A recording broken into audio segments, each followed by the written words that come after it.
How to allow or deny apps access permission to contacts on the Samsung Galaxy S24 series. First, tap on the home button to return back to the home screen. And from the home screen, swipe down at the top, then tap on the settings icon.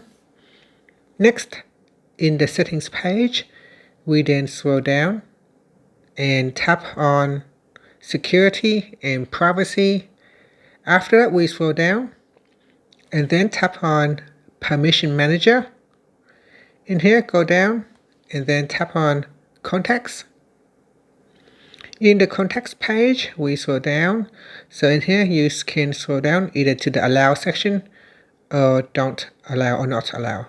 So here, let's say if you want to grant Apple Music access to contacts, you tap on Apple Music in the not allow section, then tap on allow, then tap on the back key, and you can see that immediately the Apple app Music will move to the top here in the allow section.